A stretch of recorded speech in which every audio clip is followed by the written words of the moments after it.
Crime and Punishment, Part 6, Chapter 3. He hurried to Svidrigáilov's.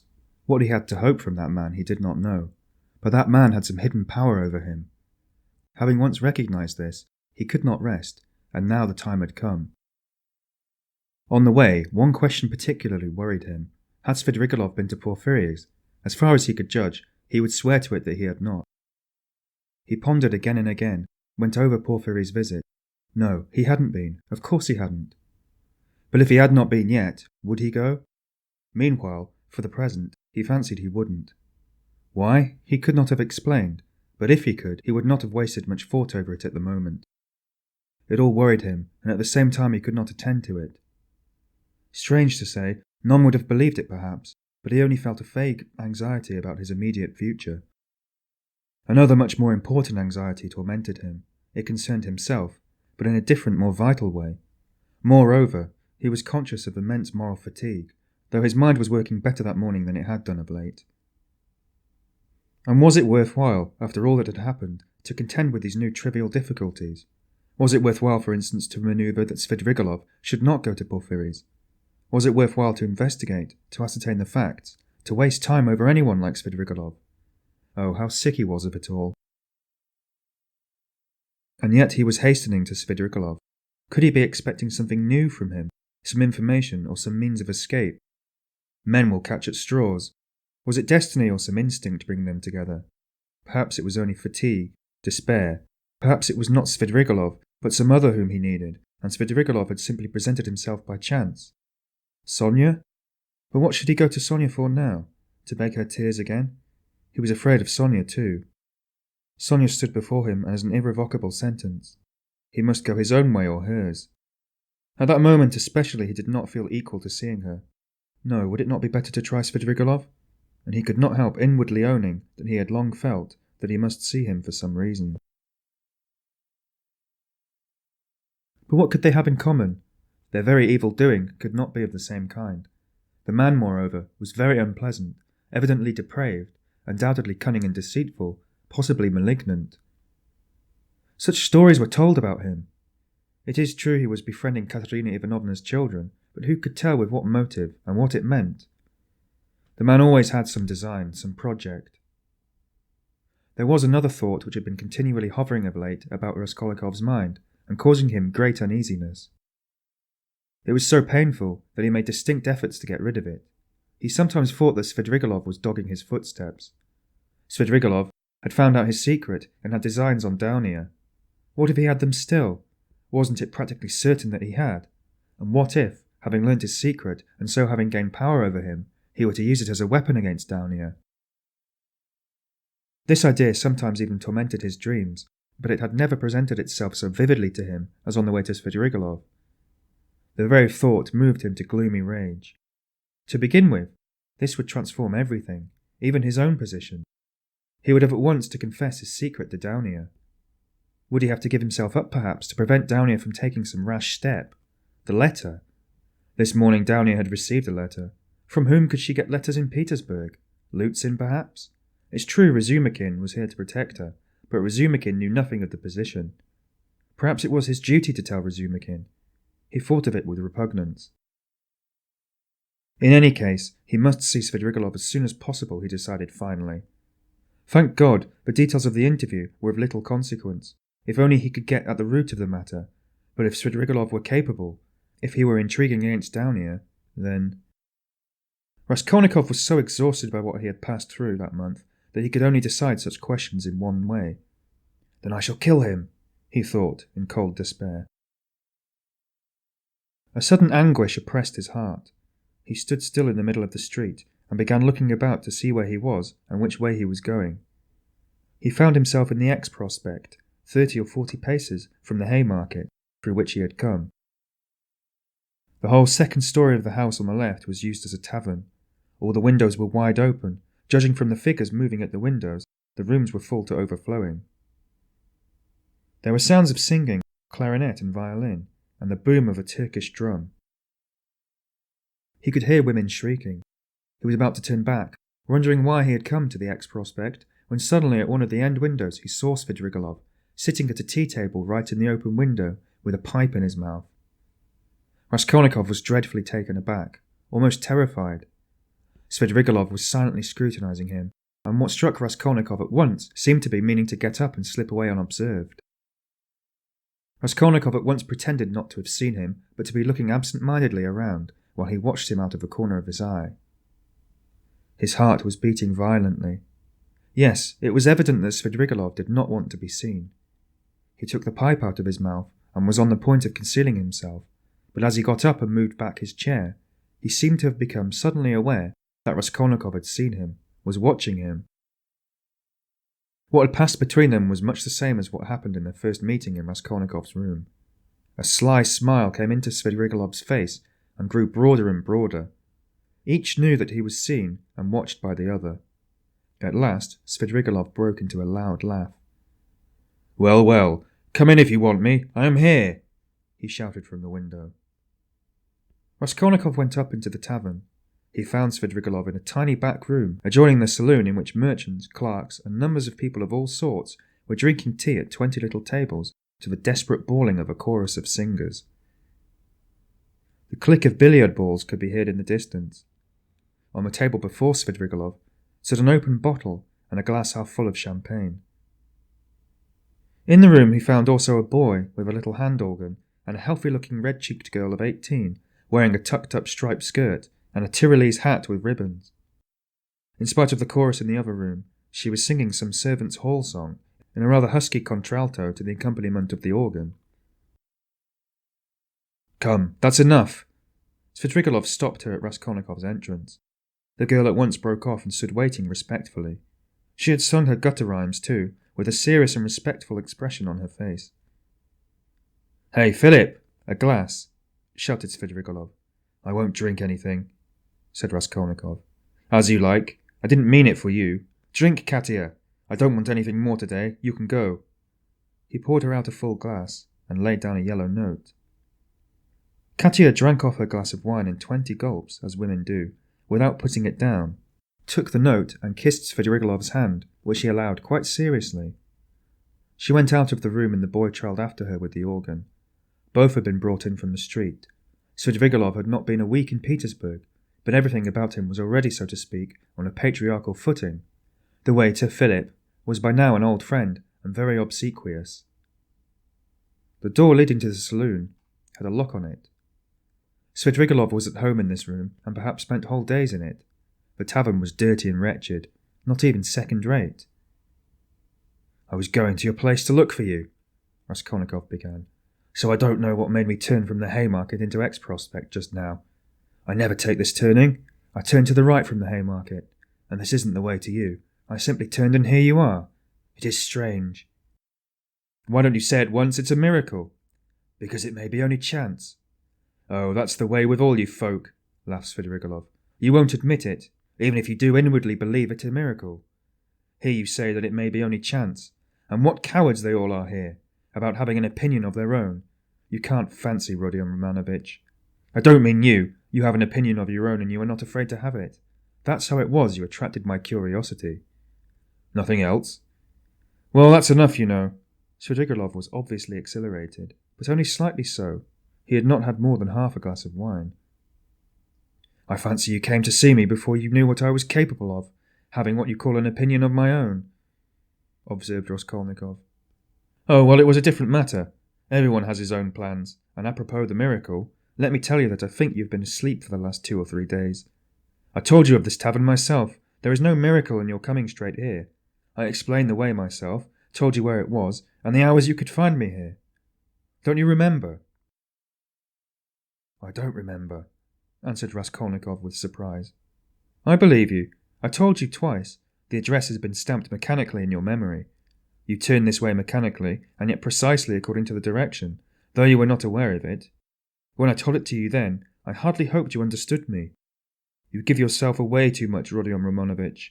And another thing, I'm convinced there are lots of people in Petersburg who talk to themselves as they walk. This is a town of crazy people. If only we had scientific men, doctors, lawyers and philosophers, they might make the most valuable investigations in Petersburg, each in his own line. There are few places where there are so many gloomy, strong and queer influences on the soul of man as in Petersburg. The mere influences of climate mean so much, and it's the administrative centre of all Russia, and its character must be reflected on the whole country. But that is neither here nor there now. The point is that I have several times watched you. You walk out of your house, holding your head high. 20 paces from your home you let it sink, and fold your hands behind your back. You look and evidently see nothing before or beside you. At last you begin moving your lips and talking to yourself, and sometimes you wave one hand and declaim, and at last stand still in the middle of the road. That's just not the thing. Someone may be watching you besides me, and it won't do you any good. It's nothing really to do with me, and I can't cure you, but of course, you understand me. Do you know that I'm being followed? Asked Raskólnikov, looking inquisitively at him. No, I know nothing about it, said Svidrigáilov, seeming surprised. Well then, let us leave me alone, Raskólnikov muttered, frowning. Very good, let us leave you alone. You had better tell me, if you come here to drink, and directed me twice to come here to you, why did you hide and try to get away just now when I looked at the window from the street? I saw it. And why was it that you lay on your sofa with closed eyes and pretended to be asleep, though you were wide awake, while I stood in your doorway? I saw it. I have had reasons. You know that yourself. And I have had my reasons, though you don't know them. Raskólnikov dropped his right elbow on the table, leaned his chin in the fingers of his right hand, and stared intently at Svidrigáilov. For a full minute he scrutinized his face, which had impressed him before. It was a strange face, like a mask, white and red, with bright red lips and a flaxen beard and still thick flaxen hair. His eyes were somehow too blue, and their expression somehow too heavy and fixed. There was something awfully unpleasant in that handsome face, which looked so wonderfully young for his age. Svidrigáilov was smartly dressed in light summer clothes, and was particularly dainty in his linen. He wore a huge ring with a precious stone in it. Have I got to bother myself about you too, now? Said Raskólnikov suddenly, coming with nervous impatience straight to the point. Even though perhaps you are the most dangerous man if you care to injure me, I don't want to put myself out any more. I will show you at once that I don't prize myself as you probably think I do. I've come to tell you at once that if you keep to your former intentions with regard to my sister, and if you think to derive any benefit in that direction from what has been discovered of late, I will kill you before you get me locked up. You can reckon on my word. You know that I can keep it. And in the second place, if you want to tell me anything, for I keep fancying all this time that you have something to tell me, make haste and tell it, for time is precious, and very unlikely it will soon be too late. Why in such haste? Asked Svidrigáilov, looking at him curiously. Everyone has his plans, Raskólnikov answered gloomily and impatiently. You urged me yourself to frankness just now, and at the first question you refused to answer, Svidrigáilov observed with a smile. You keep fancying that I have aims of my own, and so you look at me with suspicion. Of course, it's perfectly natural in your position, but though I should like to be friends with you, I shan't trouble myself to convince you of the contrary. The game isn't worth the candle, and I wasn't intending to talk to you about anything special. What do you want me for, then? It was you who came hanging about me. Why, simply as an interesting subject for observation. I liked the fantastic nature of your position. That's what it was. Besides, you are the brother of the person who greatly interested me, and from that person I had in the past heard a very great deal about you, from which I gathered that you had a great influence over her. Isn't that enough? Still, I must admit that your question is rather complex, and it's difficult for me to answer. Here, you, for instance, have come to me, not only for a definite object, but for the sake of hearing something new. Isn't that so? Isn't that so? Persisted Svidrigáilov with a sly smile. Well, can't you fancy then that I, too, on my way here on the train, was reckoning on you, on your telling me something new, and on my making some profit out of you? You see what rich men we are? What profit could you make? How can I tell you? How do I know? You see in what a tavern I spend all my time. This is my enjoyment.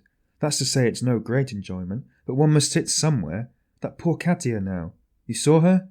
If only I had been a glutton now, a club gourmand, her interest would... But instead, you see I can eat this. He pointed to a little table in the corner, where the remnants of a terrible-looking beefsteak and potatoes lay on a tin dish. Have you dined, by the way? I've had something and want nothing more. I don't drink, for instance, at all. Except champagne I never touch anything, and not more than a glass at all of the evening, and even that is enough to make my head ache. I ordered it just now to wind myself up, for I am just going off somewhere, and you seem in a peculiar state of mind. That was why I hid myself just now, like a schoolboy, for I was afraid you would hinder me. But I believe," he pulled out his watch, "I can spend an hour with you. It's 4:30 now. If only I'd been something, a landowner, a father, a cavalry officer, a photographer, a journalist. I am nothing. I have no speciality, and sometimes I am positively bored. I really thought you would tell me something new. But what are you, and why have you come here?" "What am I? You know, a gentleman. I served for 2 years in the cavalry. Then I knocked about here in Petersburg. Then I married Marfa Petrovna, and lived in the country. There, you have my biography." "You're a gambler, I believe." "No, a poor sort of gambler. A card sharper, not a gambler." "You have been a card sharper, then?" "Yes, I've been a card sharper, too." "Didn't you get thrashed sometimes?" "It did happen. Why?" "Why, you might have challenged them. Altogether, it must have been lively." "I won't contradict you, and besides, I am no hand at philosophy. I confess that I hastened here for the sake of the women." "As soon as you buried Marfa Petrovna?" "Quite so." Svidrigailov smiled with engaging candour. "What of it? You seem to find something wrong in my speaking like that about women." "You ask whether I find anything wrong in vice." "Vice? Oh, that's what you're after. But I'll answer you in order. First about women in general. You know I am fond of talking." "Tell me, what should I restrain myself for? Why should I give up women, since I have a passion for them? It's an occupation, anyway." "So you hope for nothing here but vice?" "Oh, very well, for vice then. You insist on its being vice. But anyway, I like a direct question. In this vice at least there is something permanent, founded indeed upon nature, and not dependent on fantasy. Something pleasant in the blood, like an ever-burning ember, forever setting one on fire, and maybe not to be quickly extinguished, even with years. You'll agree it's an occupation of a sort?" "That's nothing to rejoice at. It's a disease, and a dangerous one." "Oh, that's what you think, is it? I agree that it is a disease like everything that exceeds moderation, and of course in this one must exceed moderation. But in the first place, everybody does so in one way or another, and in the second place, of course, one ought to be moderate and prudent, however mean it may be. But what am I to do? If I hadn't this, I might have to shoot myself. I am ready to admit that a decent man ought to put up with being bored. But yet—" "And could you shoot yourself?" "Oh, come," Svidrigailov parried with disgust. "Please don't speak of it," he added hurriedly, and with none of the bragging tone he had shown in all the previous conversation. His face had quite changed. "I admit it's an unpardonable weakness, but I can't help it. I'm afraid of death, and I dislike its being talked of. Do you know that I am to a certain extent a mystic?" "Ah, the apparitions of Marfa Petrovna. Do they still go on visiting you?" "Oh, don't talk of them. There have been no more in Petersburg." "Confound them!" he cried with an air of irritation. "Let's rather talk of that, though. I have not much time, and can't stay long with you. It's a pity. I should have found plenty to tell you." "What's your engagement? A woman?" "Yes, a woman. A casual incident. No, that's not what I want to talk of." "And the hideousness and filthiness of all your surroundings, doesn't that affect you? Have you lost the strength to stop yourself?" "And do you pretend to strength too?" "You surprised me just now, Rodión Románovich, though I knew beforehand it would be so. You preach to me about vice and aesthetics. You, a Schiller. You, an idealist. Of course, that's all as it should be, and it would be surprising if it were not so. Yet it is strange in reality. Ah, what a pity I have no time, for you're a most interesting type. And by the way, are you fond of Schiller? I am awfully fond of him." "But what a braggart you are," Raskólnikov said with some disgust. "Upon my word I am not," answered Svidrigailov, laughing. "However, I won't dispute it. Let me be a braggart. Why not brag if it hurts no one? I spent 7 years in the country with Marfa Petrovna, so now when I come across an intelligent person like you, intelligent and highly interesting, I am simply glad to talk, and besides, I drank that half glass of champagne, and it's gone to my head a little. And more to the point, there's a certain fact that has wound me up tremendously, but about that I will keep quiet." "Where are you off to?" he asked in alarm. Raskólnikov had begun getting up. He felt oppressed and stifled, as it were. ill at ease at having come here. He felt convinced that Svidrigáilov was the most worthless scoundrel on the face of the earth. "Ah, sit down, stay a little," Svidrigáilov begged. "Let them bring you some tea, anyway. Stay a little, I won't talk nonsense. About myself, I mean. I'll tell you something if you'd like. I'll tell you how a woman tried to save me, as you would call it. It will be an answer to your first question indeed, for the woman was your sister. May I tell you? It will help me to pass the time." "Tell me, but I don't trust that you—" "Oh, don't be uneasy. Besides, even in a worthless low fellow like me, Avdotya Romanovna can only excite the deepest respect."